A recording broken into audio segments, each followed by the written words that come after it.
Welcome to Master Your Life, where facts meet awareness and every word could change a life. If you're passionate about real stories, powerful truths, and deep conversations that matter, you're in the right place. In today's episode, we're diving into a deadly habit, one that has claimed millions of lives and continues to poison our world silently, slowly, and legally. We're talking about smoking. Whether you're a smoker, a friend of one, or someone who simply values health and clarity, stay with us because what you're about to hear might just save a life, maybe even yours. And if you find value in our content, don't forget to follow the podcast, share it with others, and support the channel. Your support helps us keep bringing more episodes that inspire, inform, and spark real change. James, this is a heavy topic, but it's one we can't ignore. Are you ready to dive in? Absolutely, Elena. That intro really hit home. I've never smoked, but I've seen friends and family struggle with it, and I never fully grasped how dangerous it is until now. Can you start by explaining just how bad smoking is for the body? You're not alone in underestimating it, James.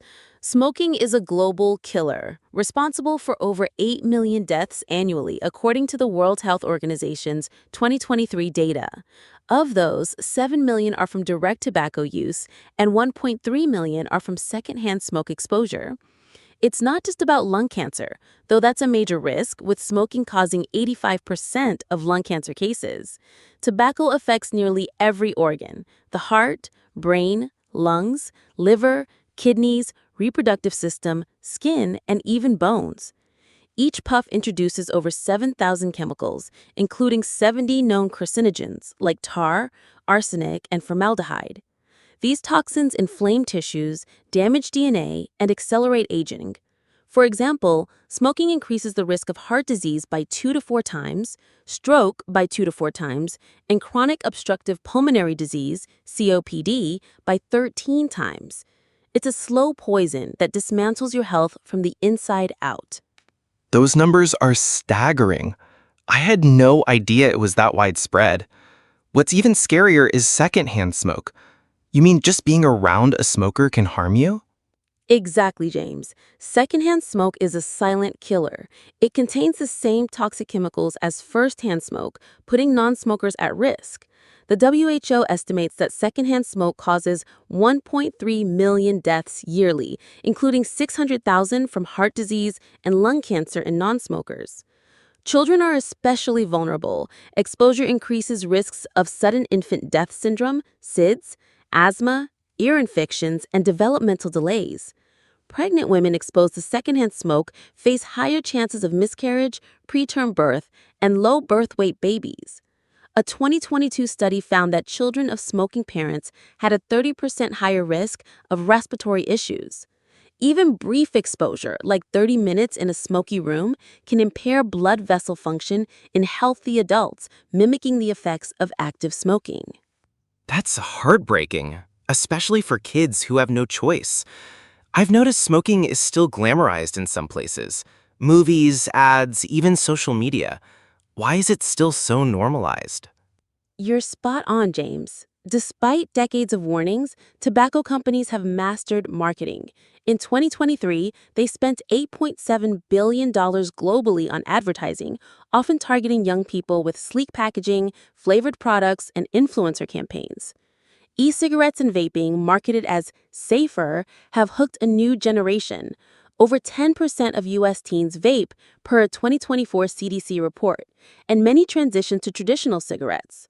Pop culture doesn't help. Smoking in films and TV often portrays it as cool or rebellious. Whistleblowers from the tobacco industry, like a former executive who left in the 1990s, have admitted to deliberately targeting vulnerable groups, including teens and low-income communities, knowing the deadly consequences. This normalization masks a grim reality. Smoking kills half of its long-term users, often shaving 10 to 15 years off their lives. That's infuriating. Can you share some real-life stories to show how smoking has affected people? No names, of course. Absolutely, James. These anonymized stories, drawn from medical case studies, support groups, and public health campaigns, highlight the human toll of smoking. Story 1: The Young Father's Battle. A man in his mid-40s started smoking at 16, thinking it was a harmless teenage phase. By his 30s, he was diagnosed with early-stage COPD, struggling to breathe during simple tasks like playing with his kids. At 42, he needed oxygen tank 24/7. He told his support group, "I'd give anything to run with my son again." Quitting with therapy and medication helped stabilize his condition, but the lung damage was permanent. Story 2, the teen's regret. A woman in her early 20s began smoking at 14 to fit in with friends. By 19, she noticed chronic coughing and fatigue, impacting her college studies. Diagnosed with bronchitis, she faced frequent hospital visits. She felt trapped by nicotine's grip, saying, "I thought I was in control, but it controlled me." After joining a quit program and using nicotine patches, she has been smoke-free for a year, but the fear of long-term damage lingers. Story 3, the family's loss. A 55-year-old woman smoked for 30 years, ignoring warnings until a heart attack at 50. Her family was devastated as she was the main caregiver for her grandchildren. Post-recovery, she quit with counseling, but her heart function remained compromised. She shared, "I didn't realize my smoking hurt everyone around me." Her story underscores how smoking affects loved ones emotionally and financially. Story 4, the athlete's decline. A man in his late 20s, once a competitive runner, started smoking socially in college. By 27, he couldn't run a mile without wheezing. Diagnosed with early emphysema, he lost his athletic career and sunk into depression. With support from a quit line and exercise therapy, he's rebuilding his health, but he regrets, "One cigarette stole my passion." These stories show smoking's devastating reach across ages, genders, and dreams. They're a stark reminder, no one is immune. Those stories are gut-wrenching. It's not just about health, it's about losing dreams, family time, everything. How does smoking affect the brain specifically? I've heard it's not just the lungs. Great question, James. Smoking's impact on the brain is profound. Nicotine, the addictive component, hijacks the brain's reward system by mimicking dopamine, creating a cycle of craving and reward. A 2023 neuroimaging study showed that long-term smokers have reduced activity in the prefrontal cortex, impairing decision-making and impulse control, much like drug addiction. This explains why quitting feels so hard, because nicotine rewires the brain to prioritize smoking over logic.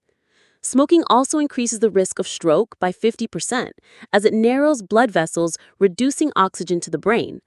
Over time, this can lead to cognitive decline, memory loss, and a 20% higher risk of dementia, per a 2022 Alzheimer's Association report. Anxiety and depression are also common, as nicotine disrupts mood-regulating chemicals, trapping users in a cycle of emotional dependence.